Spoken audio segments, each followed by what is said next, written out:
Hey guys, Nick here, back with another quick iOS update.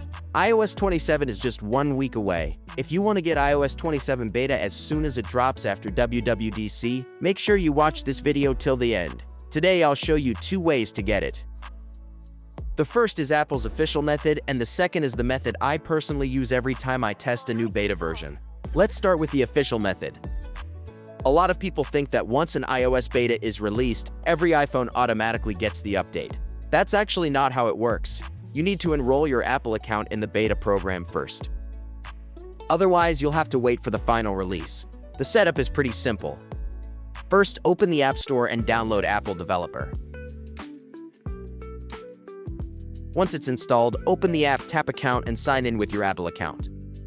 After that, go back to Settings on your iPhone. Tap General, then Software Update. Next, tap Beta Updates and sign in with the same Apple account. Usually after a few minutes or sometimes around 10 minutes, refresh the page and the beta options should appear. Then, as soon as iOS 27 beta becomes available, you'll receive the update directly in Software Update.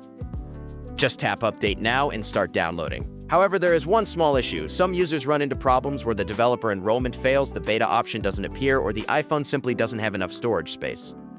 And beta firmware packages are usually pretty large. If your storage is already running low, the update process can easily get stuck. That's why when I'm testing beta versions, I usually use ReiBoot instead.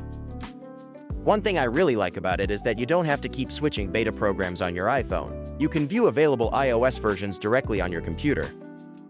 More importantly, the firmware package downloads to your computer first, instead of taking up a huge amount of storage on your iPhone. You only need enough space on the device itself to install the update. The process is pretty straightforward. First, download ReiBoot to your computer. I'll leave the download link in the video description. Open ReiBoot and connect your iPhone using a USB cable.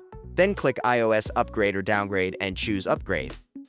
Once WWDC starts on June 8th and iOS 27 beta becomes available, you'll be able to see the firmware package right here.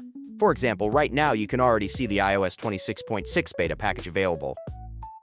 You can choose whichever version you want instead of only following the official update path in iPhone settings. For example, I can even choose iOS 25 here, if I want to update to that version. After selecting the beta version you want, click Download. The download speed depends on your internet connection, and the firmware package will be saved directly to your computer. Once the download is complete, click Upgrade and wait for the process to finish. After that, the iOS beta version will be installed on your iPhone. ReiBoot also supports iPhone backup and restore. Since beta versions are mainly designed for testing and early access, I highly recommend backing up your important data before updating.